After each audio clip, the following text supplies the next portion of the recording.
प्यारे बच्चों, आज की इस वीडियो के अंदर हम पढ़ेंगे संधारित्र की प्लेटों के मध्य परावैद्युत माध्यम की उपस्थिति का प्रभाव। तो इसमें परावैद्युत वर्ड आ रहा है इसमें। तो परावैद्युत का मतलब होता है वे कुछ अलग पदार्थ जो विद्युत धारा के प्रभाव को दर्शाते हैं, उन्हें परावैद्युत पदार्थ कहते हैं। अब जैसे ये हमारे पास प्लेट है, समांतर प्लेट संधारित्र, तो इसको P1 प्लेट मानते हैं, इसको P2 प्लेट मानते हैं। तो ये धनावेशित और ये अपने पास ऋणावेशित, ये और इसके बीच में अपन ने रख दिया परावैद्युत पदार्थ, ये रख दिया अपन, ये परावैद्युत पदार्थ रख दिया अपन, ये।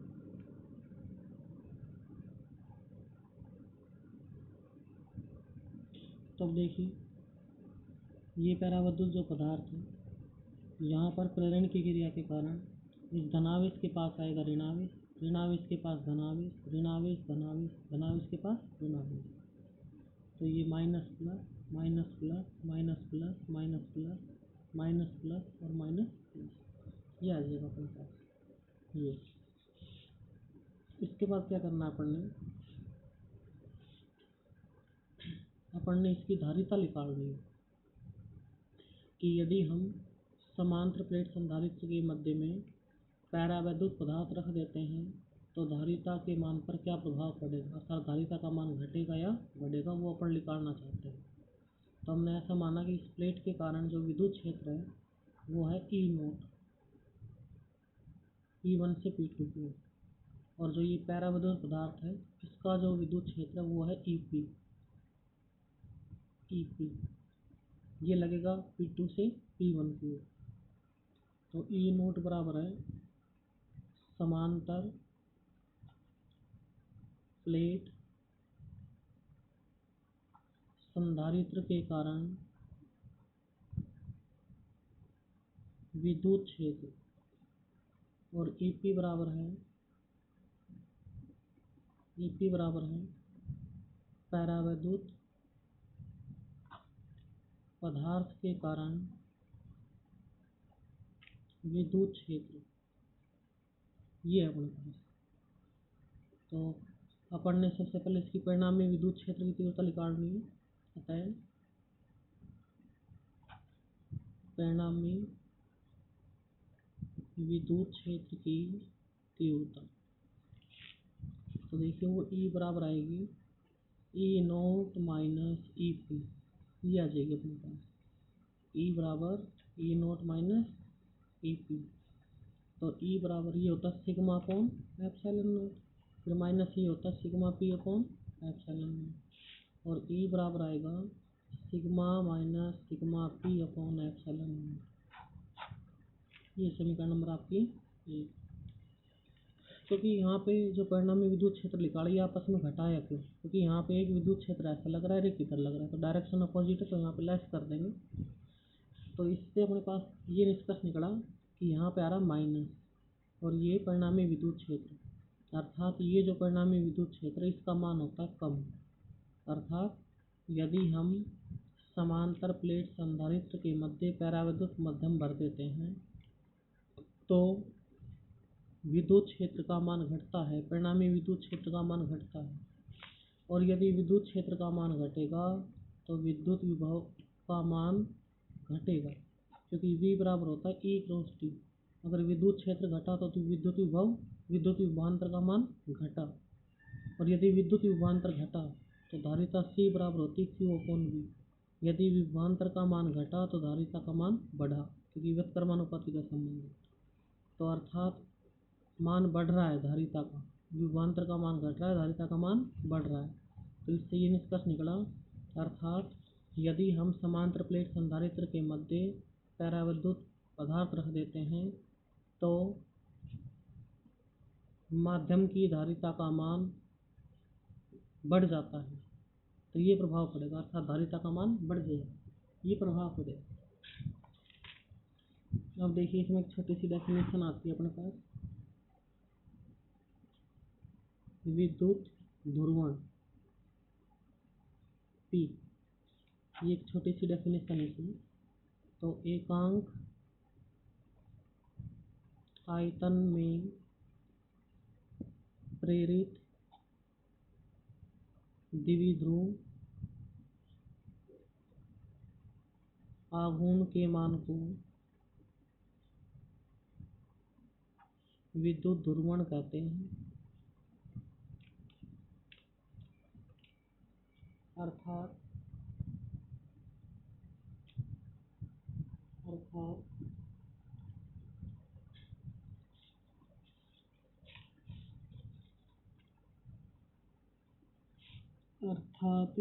P बराबर प्रेरित द्विध्रुव आघूर्ण और इंटू में आयतन। ये फॉर्मूला बना था इसमें। एकांक आयतन में तो आयतन आ जाएगा नीचे, प्रेरित द्विध्रुव आघूर्ण के मान को तो ये ऊपर प्रेरित द्विध्रुव आघूर्ण आ जाएगा। अब हमने ये जो प्लेट है, इस प्लेट की दूरी मान लेते हैं स्मॉल डी, और इसका एरिया मान लेते हैं ए, और इसके ऊपर आवेश मान लेते हैं क्यू, ये मान लेते हैं। तो द्विध्रुव आघूर्ण होता है P बराबर, पहले पार्ट में आया था P बराबर होता है 2A इंटू क्यू। तो आवेश तो मान लिया Q, और बीच की दूरी एंड में D, तो ये D, और आयतन होता है लंबाई चौड़ाई ऊंचाई, तो क्षेत्रफल गुणा दूरी, ये आयतन बन जाएगा A इंटू डी। डी ये कट जाएगा, तो यहाँ से P बराबर आएगा QP अपॉन A, ये आ जाएगा P का मान, ये अपने पास। और सिग्मा P बराबर होता है QP अपॉन A, तो यहाँ से P बराबर आया सिग्मा P। अब देखो ये समीकरण नंबर आपकी 1। अब पिछले टॉपिक से ये समीकरण उठाओ, ये वाली E बराबर, चूँकि E बराबर होता है sigma minus sigma P upon epsilon not. तो यहाँ पे सिग्मा P का मान P, तो यहाँ पे P रख दो, तो E बराबर बना sigma minus P upon epsilon not, तो ये E का मान बन जाएगा। तो ये अपने पास विद्युत क्षेत्र का दूसरा फॉर्मूला आ जाएगा P के पदों में, ये सिग्मा P के पदों में आ जाएगा अपने पास। तो ये अपने पास इसके बाद चलते हैं नेक्स्ट टॉपिक की तरफ।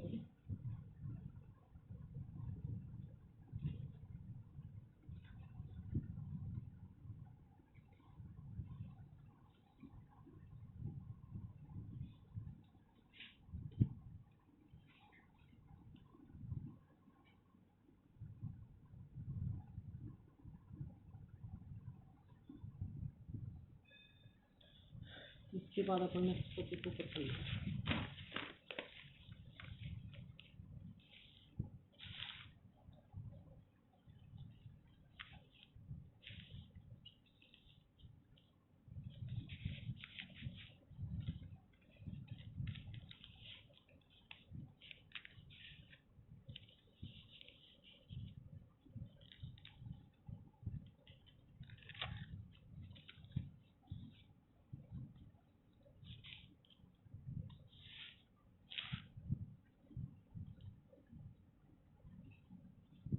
नेक्स्ट टॉपिक है अपने पास, अब अपन ने पढ़ने हैं समांतर प्लेट संधारित्र के अनुप्रयोग, मतलब इसके केस पढ़ने हैं। यदि समांतर प्लेट संधारित्र के बीच में माध्यम भर दें, पट्टी रख दें, अनेक पट्टी रख दें, वो पढ़ने अपन। तो हम इसका पढ़ते हैं केस नंबर 1। केस नंबर 1 है जब प्लेटों के मध्य संपूर्ण भाग में एप्सिलॉन r परावैद्युतांक का परावैद्युत माध्यम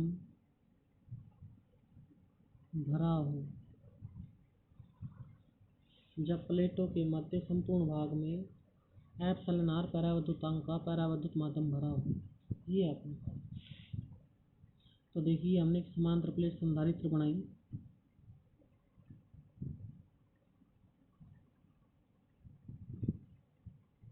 ये बनाई हमने।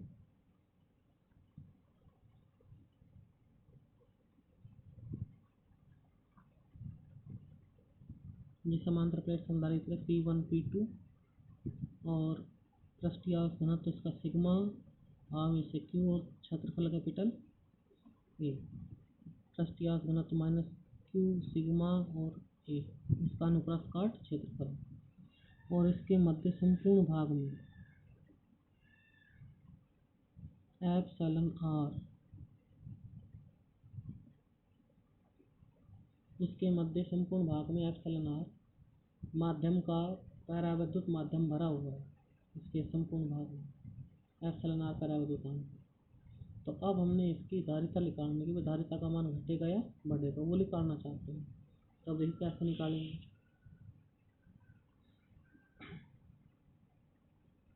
सर्वप्रथम समांतर प्लेट संधारित्र के लिए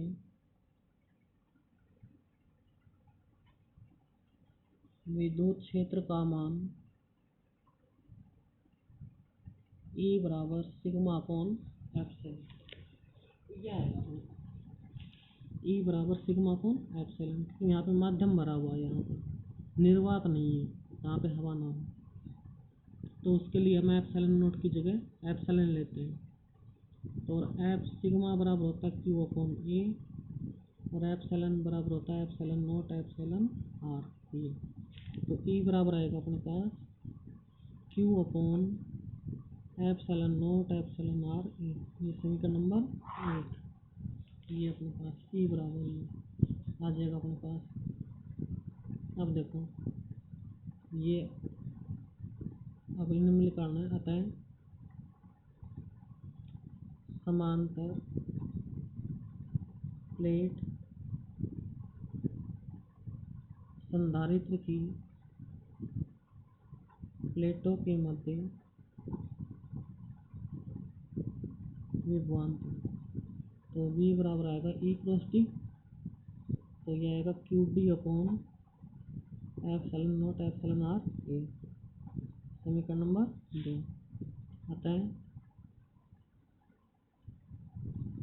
धारिता C बराबर Q अपॉन V। तो C बराबर आएगा Q upon Q D upon epsilon naught epsilon R. फिर से Q कट जाएगा, ये ऊपर चला जाएगा, तो C इक्वल टू आ जाएगा epsilon naught epsilon R A upon D. ये माध्यम की धारिता है सी है। एम से होता है मीडियम, माध्यम।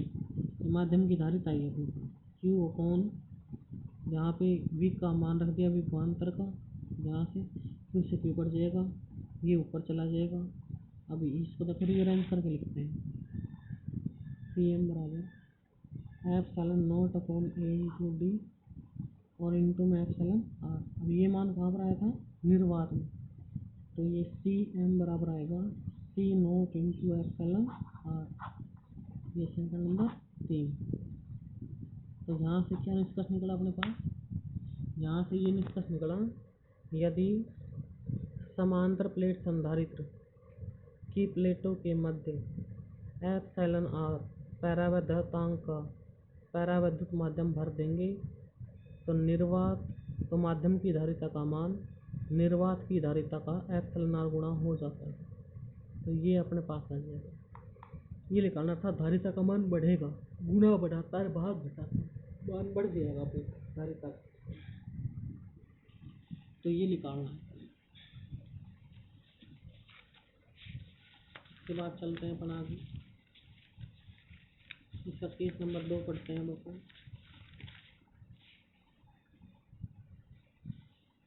केस नंबर 2 के ऊपर चलते हैं।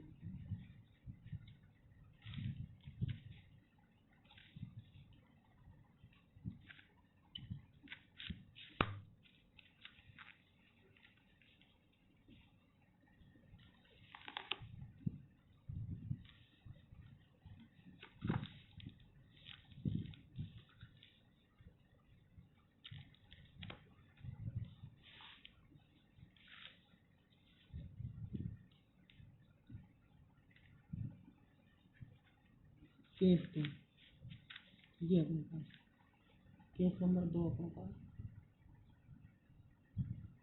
जब प्लेटों के मध्य स्मॉल टी मोटाई की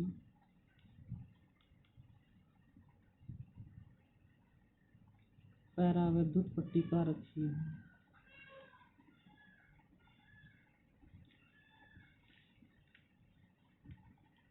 जब प्लेटों के मध्य स्मॉल टी मोटाई की पैराविद्युत पट्टिका रखी है, ये अपने पास केस नंबर 2। अब इसकी स्टडी करनी है अपने। तो देखो ये हमने एक समांतर प्लेट संधारित्र बनाई। सबसे पहले ये P1 ये P2,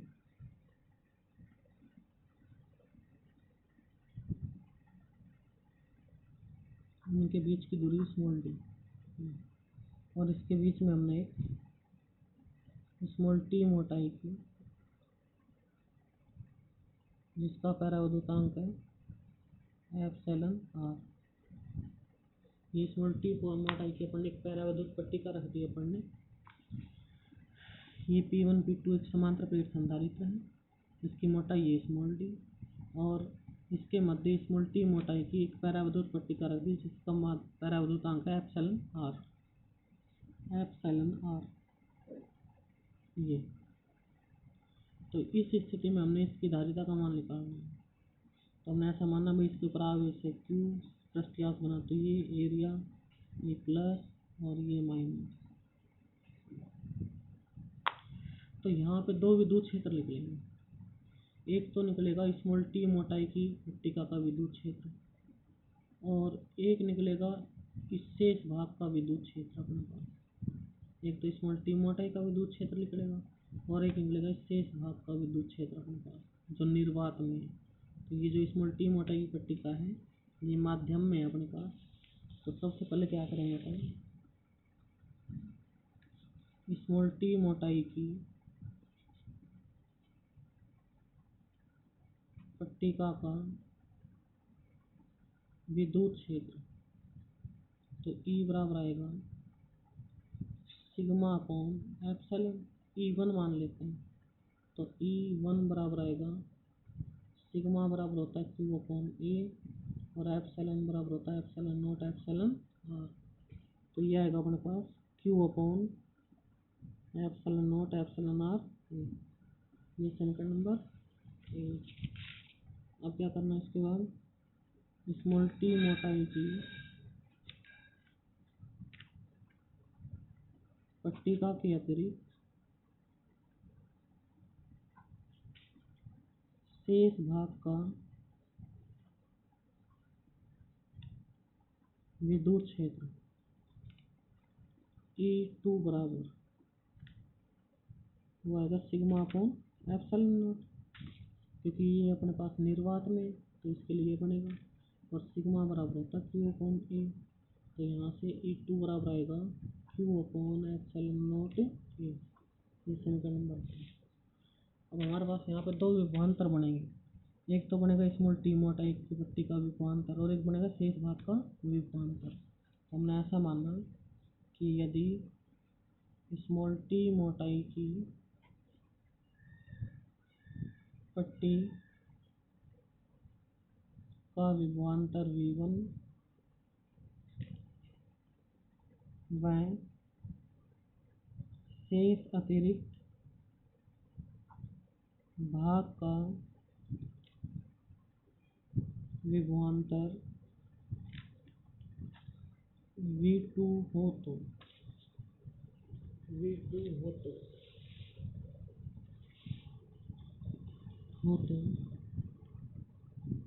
परिणामी विभवांतर V बराबर आएगा V1 प्लस V2। दोनों को जोड़ देंगे कंप्लीट के लिए। तब यहाँ समीकरण 1 और 2 था, इनके फॉर्मूले लगा दो। तो V1 बराबर आएगा E इंटू टी और ये आएगा E2 into D minus T. भाई विभव V बराबर होता है E क्रॉस डी, ये फॉर्मूला होता है। ये पाठ नंबर आया था आपका 3 में। V बराबर आया था माइनस का E डी आर, ये फॉर्मूला आया था। तो ये ई विद्युत क्षेत्र और डी आर है विस्थापन, तो विस्थापन है यहाँ पे दूरी, तो वी बराबर फॉर्मूला होता है ई क्रॉस डी। तो ये जो V1 है ये है इस टी मोटाई की पट्टी का, तो ये आएगा E1 इंटू टी, और V2 है शेष भाग का। तो इस स्मॉल टी मोटाई की पट्टी को इसमें से घटा दो टोटल डिस्टेंस में से, शेष भाग बचेगा। अर्थात ये जो स्मॉल टी मोटाई की पट्टी का है इसको यहाँ पे लगा लो, यहाँ पे ऐसे, इसको यहाँ पे ऐसे लगा लो स्मॉल टी मोटाई की पट्टी को। तो ये जो भाग बच जाएगा डी माइनस टी बचेगा। तो अब यहाँ से समीकरण 1 व 2 से मान रखने पर, तो v बराबर आएगा, मान रख दो यहाँ पर अब इनके, तो ये आएगा Q T upon epsilon naught epsilon R A, और ये आएगा Q upon epsilon naught A D minus T. ये आ जाएगा अपने। अब क्या करना है पढ़ने, और देखो हमने क्या करना है।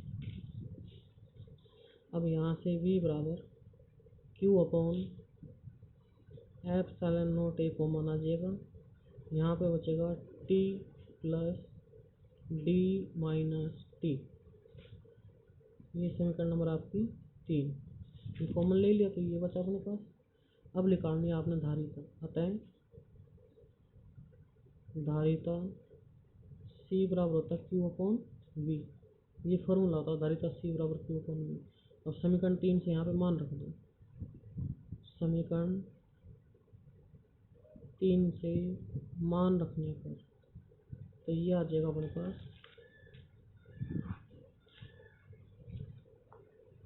C बराबर Q, इसका मान रख दो Q upon epsilon naught A T plus, अच्छा यहाँ से ये बच गया epsilon R, T upon epsilon are,